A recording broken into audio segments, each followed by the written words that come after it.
Fiskeradio. God aften og velkommen til jer to. Jo, tak skal du have. Jeg er glad for at måtte komme. Tak fordi I må komme.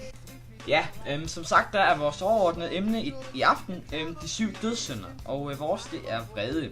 Og I havde en historie, I vil fortælle om vrede. Ja, det er rigtigt. Jeg kan bare starte nu, hvis det er. Nu hvor overemnet er dødssynden vrede, så vil jeg starte med at fortælle en lille oplevelse, jeg har haft. Det skete for lang tid siden, helt tilbage i 7. klasse, mener jeg. Det var koldt, kedelig dansk vinterdag. En af mine venner og jeg havde matematik, og vi havde en vikar i midlertidig erstatning for min gamle lærer.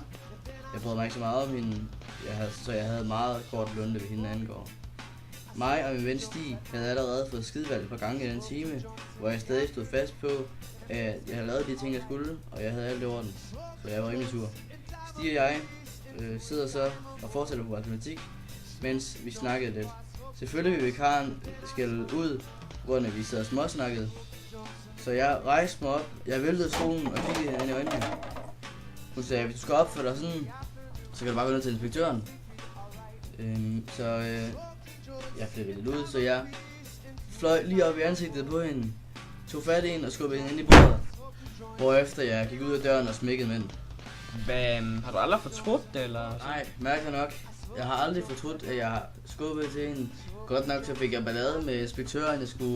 Jeg fik advarsel for at blive smidt ud af skolen, og jeg skulle snakke med min mor om det, og ja, hvad fanden, men siden den dag, så har jeg aldrig haft problemer med hende Lena, men hun har ikke turde komme ind til mig.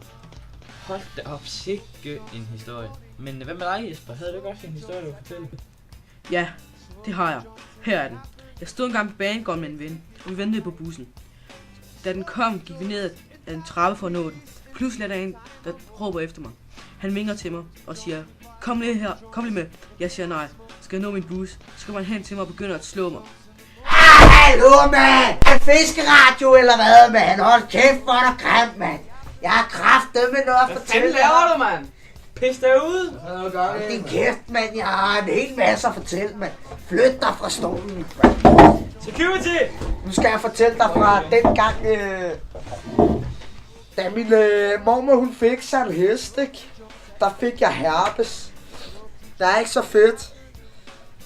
Hvad? Har ikke nogen øl eller et eller andet? Det synes jeg er ved at være lidt tørstig. Øl?